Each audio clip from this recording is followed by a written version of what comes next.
ಪರಪ್ಪನ ಅಗ್ರಹಾರ ಜೈಲಿನಲ್ಲಿರುವ ದರ್ಶನನ್ನ ನೋಡೋದಕ್ಕೆ ನಿನ್ನೆಯಷ್ಟೇ ನಿರ್ದೇಶಕ ಮತ್ತೆ ಕುಚುಕು ಸ್ನೇಹಿತ ತರುಣ್ ಸುಧೀರ್ ಬಂದು ತನ್ನ ಮದುವೆಯ ಪ್ರಸ್ತಾಪವನ್ನ ಮದುವೆಯ ಇನ್ವಿಟೇಷನ್ ಅನ್ನ ದರ್ಶನ್ಗೆ ಕೊಟ್ಟು ಹೋಗಿದ್ರು. ದರ್ಶನ್ ನಾನು ಬರ್ತೀನಿ ನಿನ್ನ ಮದುವೆಗೆ ಅಂತೇಳಿ ಹೇಳಿದ್ರು. ಆದರೆ ದರ್ಶನ್ ಮದುವೆಗೆ ಹೋಗೋದಕ್ಕೆ ಆಗೋದಿಲ್ಲ ಅನ್ನೋ ವಿಚಾರ ಈಗ ಬಯಲಾಗಿದೆ.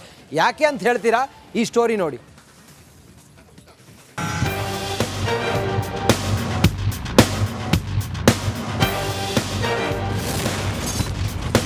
ಪರಪ್ಪನ ಅಗ್ರಹಾರದಲ್ಲಿ ಡೆವಿಲ್ ವನವಾಸ.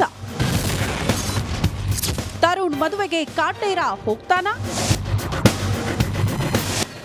ಅದು ಅವ್ರಿಗೆ ಮುಚ್ಚರೆ ಗೊತ್ತಿದ್ದು ವಿಷಯನೇ. ಸೊ ಅದು ನನ್ನ ಮನಸ್ಸಲ್ಲಿ ತೊಳಲಾಟ ಇತ್ತು. ಅವರು ಯಾವುದೇ ಕಾರಣಕ್ಕೂ ನೀನು ಡೇಟ್ ಚೇಂಜ್ ಮಾಡಬಾರ್ದು, ಏನಿದೆ ನೀನು ಆ ಡೇಟಲ್ಲೇ ಮಾಡ್ಕೋ, ನಾನು ಬರ್ತೀನಿ, ನೀನು ಆರಾಮಾಗಿರು ಅನ್ನೋ ಥರನೇ ಅವ್ರಿಗೊಂದು ನಂಬಿಕೆ ಇದೆ. ನನ್ನ ಮದುವೆ ವಿಷಯ ಅವರಿಗೆ ಮೊದಲೇ ಗೊತ್ತಿದೆ, ಯಾವುದೇ ಕಾರಣಕ್ಕೂ ಡೇಟ್ ಚೇಂಜ್ ಮಾಡಬೇಡ ಅಂತ ದರ್ಶನ್ ಸರ್ ಹೇಳಿದ್ದಾರೆ ಅಂತ ನಿನ್ನೆ ನಿರ್ದೇಶಕ ತರುಣ್ ಸುಧೀರ್ ಹೇಳಿದ್ರು. ಪರಪ್ಪನ ಅಗ್ರಹಾರದಲ್ಲಿ ಕಾಟೇರನನ್ನ ಭೇಟಿಯಾಗಿದ್ದ ತರುಣ್ ಸುಧೀರ್ ಮದುವೆಗೆ ಆಹ್ವಾನಿಸಿದ್ರು.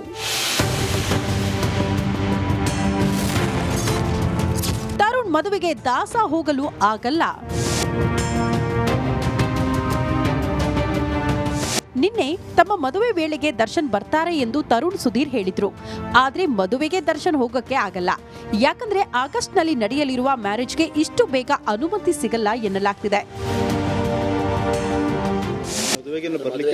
ಅದಕ್ಕೆ ಸರ್ ಅದು ನನಗೆ ಗೊತ್ತಿಲ್ಲ, ಅದನ್ನ ಐಡಿಯಾ ಅಷ್ಟು ಅದಕ್ಕೆ ಮುಂಚೆನೆ ಬರ್ತಾರೆ ಅನ್ನೋ ನಂಬಿಕೆ ಇದೆ ಸರ್. ನಾನು ಆ ಡೇಟ್ ಮುಂಚೆ ಬರ್ತಾರೆ. ಇನ್ನು ಜೈಲು ಬಂದಿಗಳ ಕಾಯ್ದೆ 1900 ಹಾಗೂ ಜೈಲ್ ಮ್ಯಾನುವಲ್ ಪ್ರಕಾರ ಮದುವೆಗೆ ಹೋಗೋಕೆ ಅನುಮತಿ ಸಿಗುತ್ತೆ. ಆದ್ರೆ ಅವರು ತೀರಾ ಹತ್ತಿರದ ಸಂಬಂಧಿ ಆಗಿರಬೇಕು. ತರುಣ್ ಸುಧೀರ್ ದರ್ಶನ್ ಸಂಬಂಧಿ ಅಲ್ಲ, ಹೀಗಾಗಿ ಮದುವೆಗೆ ಅನುಮತಿ ಸಿಗಲ್ಲ. ಕಾರವಾರದಲ್ಲಿ ಗುಡ್ಡ ಕುಸಿದು ದುರಂತ ಪ್ರಕರಣಕ್ಕೆ ಸಂಬಂಧಪಟ್ಟ ಹಾಗೆ ಈಗ ಮಾನ್ಯ ಕೇಂದ್ರ ಸಚಿವ ಕುಮಾರಸ್ವಾಮಿ ಕಾರವಾರದ ಗುಡ್ಡ ಕುಸಿತ ದುರಂತದ ಸ್ಥಳಕ್ಕೆ ಭೇಟಿಯನ್ನ ಕೊಟ್ಟಿದ್ದಾರೆ. ಕುಮಾರಸ್ವಾಮಿ ಹೋಗಿದ್ದಾರೆ, ಅಲ್ಲಿ ಏನಾಗಿದೆ ಅನ್ನೋದರ ಮಾಹಿತಿಯನ್ನು ಪಡ್ಕೊಂಡಿದ್ದಾರೆ. ಗುಡ್ಡ ಕುಸಿತ ಪ್ರದೇಶವನ್ನ ವೀಕ್ಷಿಸಿದ್ದಾರೆ HD ಕುಮಾರಸ್ವಾಮಿ. ಜಿಲ್ಲಾಧಿಕಾರಿಗಳು ಮಾನ್ಯ DC ಮಾಹಿತಿಯನ್ನು ಕೊಟ್ಟಿದ್ದಾರೆ HD ಕುಮಾರಸ್ವಾಮಿ ಅವರಿಗೆ. ಈಗಾಗಲೇ ಸಂತ್ರಸ್ತರಿಗೆ ಪರಿಹಾರವನ್ನು ಒದಗಿಸಲಾಗಿದೆ. ಅವೈಜ್ಞಾನಿಕ ಕಾಮಗಾರಿಯಿಂದಾಗಿ ಈ ಗುಡ್ಡ ಕುಸಿದಿದೆ.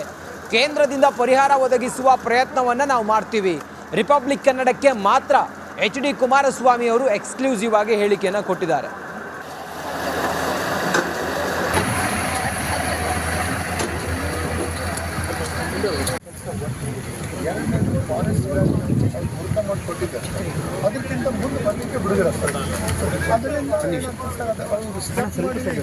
ಉತ್ತರ ಕನ್ನಡ ಜಿಲ್ಲೆಯ ಗುಡ್ಡ ಕುಸಿತ ಪ್ರದೇಶಕ್ಕೆ ಇವತ್ತು ಕೇಂದ್ರ ಸಚಿವರಾದಂತಹ ಕುಮಾರಸ್ವಾಮಿ ಅವರು ಆಗಮಿಸಿದ್ದಾರೆ. ಈ ಬಗ್ಗೆ ಅವರನ್ನು ಮಾತಾಡ್ಸೋಣ.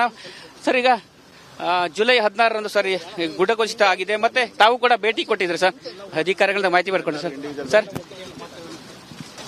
ಈಗ ಗುಡ್ಡ ಕುಸಿತ 16ನೇ ತಾರೀಕಿನಂದು ಆಗಿರತಕ್ಕಂಥ ಘಟನೆ ಏನಿದೆ,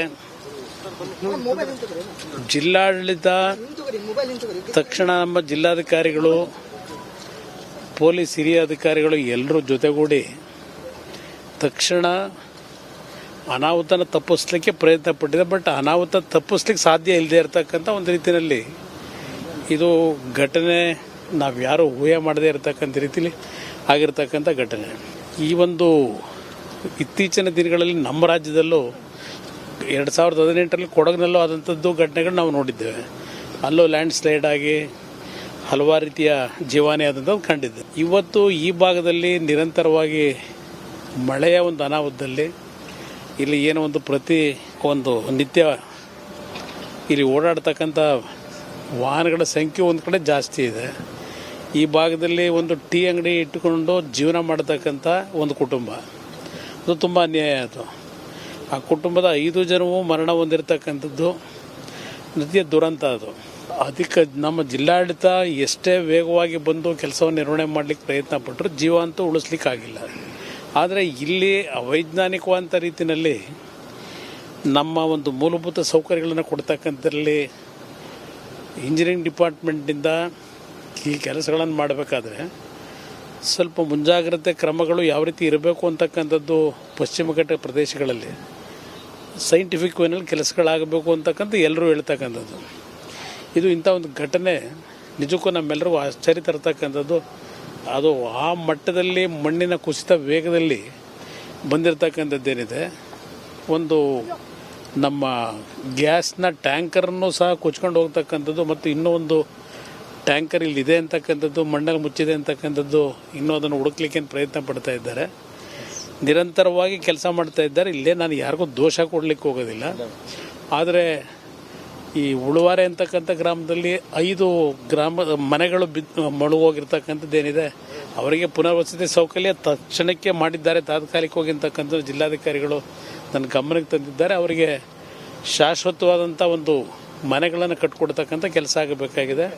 ಅವರಿಗೆ ಒಂದು ಒಳ್ಳೆಯ ಒಂದು ರೀತಿಯ ಒಂದು ಸಹಾಯವನ್ನು ಮಾಡತಕ್ಕಂಥ ಸರ್ಕಾರ ಎಲ್ಲ ಕ್ರಮ ತೆಗೆದುಕೊತಾ ಇದೀವಿ ಅನ್ನೋದು ಜಿಲ್ಲಾಧಿಕಾರಿಗಳು ಹೇಳಿದ್ದಾರೆ. ಸರ್, ಕೇಂದ್ರ ಸರ್ಕಾರದ ಮಟ್ಟದಲ್ಲಿ ಏನಾದರೂ ಪರಿಹಾರ ಸರ್? ಇಲ್ಲ, ಕೇಂದ್ರ ಸರ್ಕಾರ ನೋಡೋಣ. ಕೇಂದ್ರ ಸರ್ಕಾರದಿಂದ ಪರಿಹಾರ ಅಂತಂದ್ರೆ ಪ್ರಧಾನಮಂತ್ರಿಗಳ ಪರಿಹಾರ ನಿಧಿಯಿಂದ ಏನಾದರೂ ಕೊಡಬೇಕಷ್ಟೇ.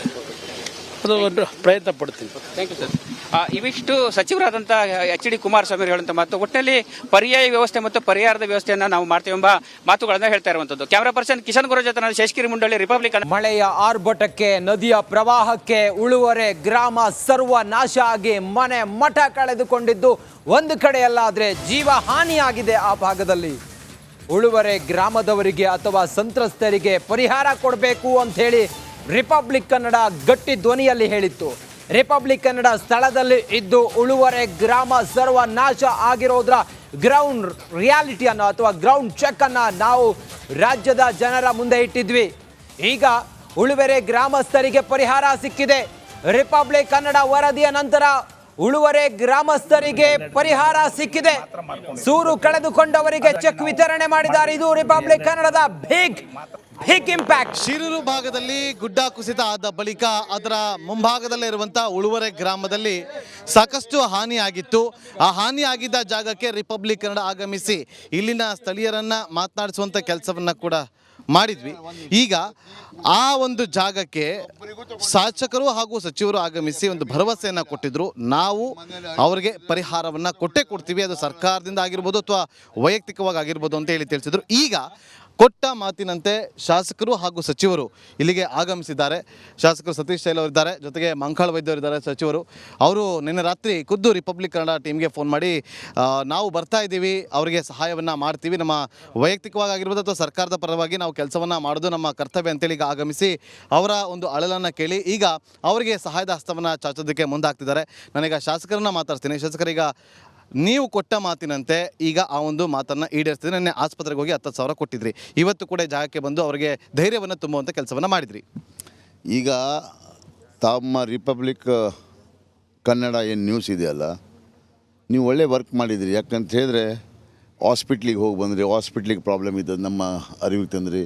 ಮತ್ತು ತಕ್ಷಣ ಸಚಿವರು ಹೇಳಿದ್ರು ನನಗೆ ಅಲ್ಲಿ ಹೋಗಿ ಬಂದು ಒಟ್ಟಿಗೆ ಹೋಗಿ